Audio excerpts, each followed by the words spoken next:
Okey, hari ni kita dah masuk fungsi gubahan. Apa sebenarnya fungsi gubahan ni? Fungsi gubahan ni adalah sebenarnya satu proses kita mencari image bagi sesuatu objek dengan melalui beberapa fungsi tertentu. Kalau tengok video-video kita sebelum ni, kita nak cari image, kita hanya gunakan satu fungsi sahaja, ataupun kita hanya perlu melalui satu fungsi sahaja. Tapi fungsi gubahan ni dia kena lalu beberapa fungsi. Okey, cikgu tunjuk gambaran dia. Katakanlah cikgu tutup set yang ketiga ni. Okey, ada berapa set? Kita ada 2 set. Satu ni objek, 3 ni image. Betul tak? Okey, jadi untuk cari image bagi satu ni, okey, nak cari image bagi satu ni, kita kena guna satu fungsi sahaja, iaitu fungsi f. Dan kita akan dapat image dia 3. Betul tak? Kalau cikgu tutup set yang pertama, okey, tinggal 2 set yang belakang ni. Mana objek, mana image? Objek kita adalah 3, image kita adalah 7. Jadi untuk dapatkan image bagi 3 ni, kita hanya perlu lalu satu fungsi sahaja, iaitu fungsi g. Dah dapat image yang 7 ni. Okey, tapi kalau fungsi gubahan, cikgu nak cari image bagi satu, tapi cikgu tak nak image dia yang 3 ni, cikgu nak image dia yang 7 ni. Makna kata daripada satu ni, cikgu nak terus pergi kepada 7. Dekat sini fungsi gubahan berlaku. Sebab apa? Untuk dapatkan image bagi satu yang 7 ni, kan, image yang kita nak adalah 7 ni kan, kita kena lalu fungsi f untuk sampai kepada 3.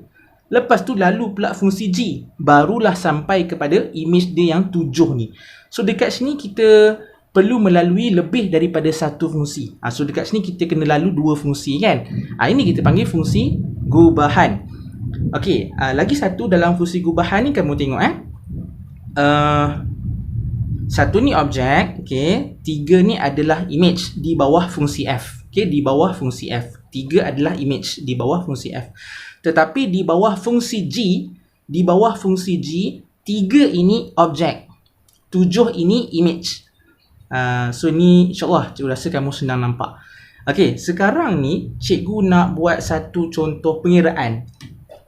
Sebelum masuk pengiraan, kena tahu cara penulisan. Okey, cikgu ajar cara tulis. Bila kita baca daripada gambar rajah, pergerakan daripada kiri ke kanan, betul tak? Iaitu fungsi f baru fungsi g. Cuma bila kita nak menulis, kita kena tulis dia terbalik tau. Jangan tulis fg. Sebaliknya kita kena tulis gf. Cuma jangan lupalah letak x tu. Kan, sebab x ni mewakili objek, mesti ada objek dia untuk kita dapatkan image tu kan. Kita kena buat macam ni, gfx. Kenapa? Sebab bila kita buat jalan kerja, kita akan buat yang kanan dulu. Yang kanan dulu. Makna kata kita akan buat yang fx dulu. Dan ini bertepatanlah dengan gambar rajah. Memang kita start dengan f dulu, baru g. So bila kita buat macam ni, makna kata dah betul lah apa yang kita tulis.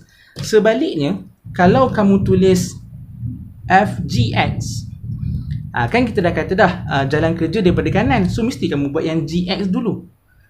Kalau tengok kepada gambar rajah, adakah kita bermula dengan fungsi g dahulu? Tidak, kita bermula dengan fungsi f dahulu. So dah tak tally. Kamu start dengan g, gambar rajah start dengan f. Dah tak tally. Makna kata apa yang kamu tulis ni dah salah. Ini cara penulisan yang sebenar. Okey, sekarang ni cikgu nak cari image bagi satu. Okey, cikgu tak nak image dia yang 3 ni, cikgu nak image dia yang 7. Makna kata fungsi gubahan lah. Yang ni yang cikgu tulis ni lah fungsi gubahan.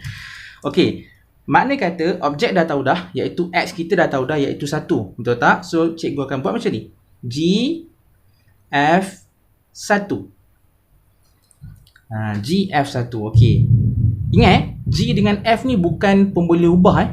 Jangan pula kamu pergi kembangkan, G darab dengan F jadi GF. Tak, dia bukan pemboleh ubah. Kalau pemboleh ubah, betul lah kamu boleh kembang-kembangkan. Dia ni fungsi. Okay, so dekat sini, sebab ada student pernah tanya tau, cikgu, F darab 1 F lah cikgu. Dia terlupa, F ni bukan pemboleh ubah, F ni fungsi. Jadi kat sini, G ni tulis dia balik. G tulis balik. Okay, sekarang ni kita settlekan fungsi F dulu. Apa fungsi F kita? Fungsi F kita adalah 2x tambah 1. 2x tambah 1. X dah tahu kan? X dah tahu dah, iaitu 1. Tak, jadi 2 darab 1 tambah 1. Nampak? Dekat dalam ni fungsi F. Betul tak? 2x tambah 1. X dah tahu. Kita gantikan. Okey, settlekan dalam kurungan. Okey, tulis je G balik. 2 darab 1, 2. Tambah 1, 3. Dekat sini, tengok bila kita gantikan X sama dengan 1, kita dapat 3, betul tak? Kita dapat 3. Kat sini pun dah betul dah, kita dapat 3. Tapi kita bukan nak image dia yang 3 ni. Sebab tu kita kena lanjutkan lagi dengan fungsi yang seterusnya, iaitu fungsi G. Fungsi G pula. Jangan pula kamu kata G darab 3, 3G lah cikgu. Tak. G ni bukan pemulih ubah. G ni fungsi. Sebab tu kena jelas, kena faham. Awak tengah buat ni, huruf yang awak tengah buat ni fungsi ke pemulih ubah. Tu kena jelas. Okey. Kali ni, 3 ni adalah objek. Macam cikgu cakap tadilah, di bawah fungsi F, 3 ni image. Tapi di bawah fungsi G, 3 adalah objek. Sekarang, 3 ni adalah objek di bawah fungsi G. Apa fungsi G kita? X kuasa 2 tolak 2.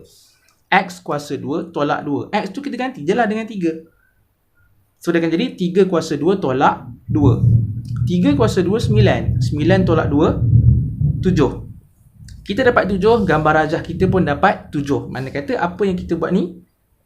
Betul. Ini fungsi gubahan. Okay. So, mungkin nanti student akan tanya, cikgu, adakah fungsi F dan G ni dia akan bagi? Ya, untuk permulaan dia akan bagi. Jangan risau. Nanti lepas tu, akan ada salah satu daripada dua fungsi ni dia tak bagi. Dia tak bagi. Tapi jangan risaulah, adalah maklumat lain yang dia bagi. Kan, untuk kita cari fungsi yang dia tak bagi tu. Jangan risau. So, untuk video yang ni, cikgu nak awak faham dahulu apa benda yang berlaku dekat sini. Fungsi gubahan ni. Okay. Cikgu nak tambah satu lagi. Nasib baik cikgu teringat. Okay. Mungkin student akan tanya, cikgu, boleh tak daripada 1 nak pergi 7 ni, kita pakai satu rumus je. Kita pakai satu rumus yang mewakili pergerakan daripada F dan G ni. Yang mewakili pergerakan F dan G ni. Boleh, tak ada masalah. Betul, memang kita boleh cari rumus. Mana kata rumus tu dihimpunkan sekali lah F dengan G ni. Okey. Cara dia macam ni. Okey. Mula-mula cara penulisan samalah. Kita buat G dulu, lepas tu baru buat F. Okey. Cuma bila kita nak cari rumus yang general ni, kita kena anggap kita tak tahu objek. Kita tak tahu image, kita kena anggap macam tu. Okey, mana kata X, kita biarkan je dalam bentuk X. Okey. Mula-mula tulis je G, sebab kita akan buat yang Fx dulu kan. So, Fx kita apa? Fx kita adalah 2x tambah 1. Okey. 2x tambah 1. Okey, sekarang ni dia dah jadi G dalam kurungan. Betul tak? G dalam kurungan. Apa cikgu pernah cakap? Yang dalam kurungan ni mewakili objek. Mewakili objek.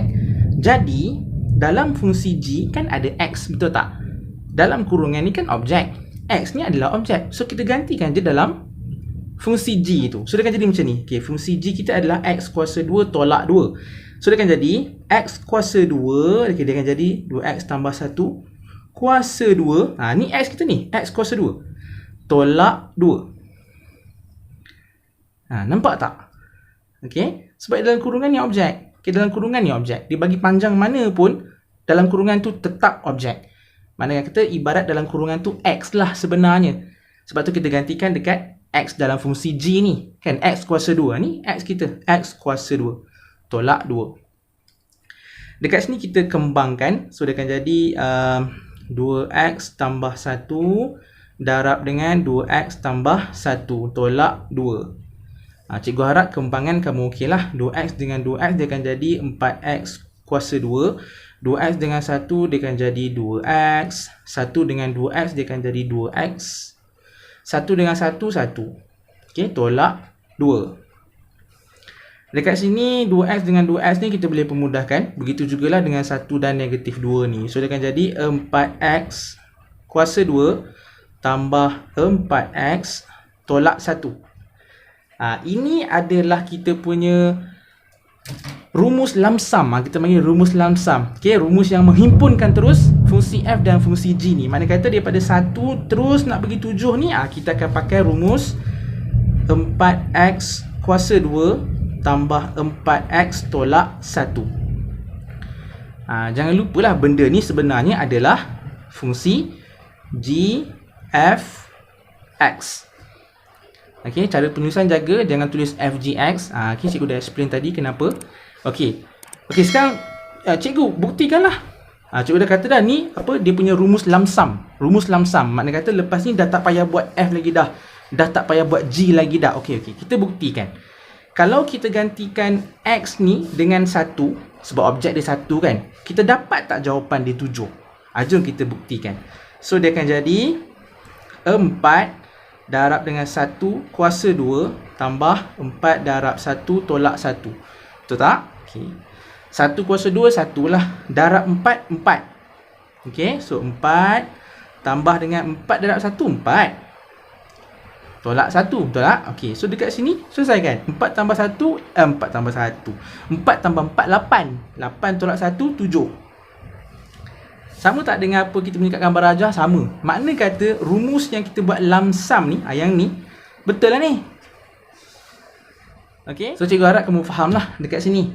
Okey, lepas ni kita dah boleh masuk soalan.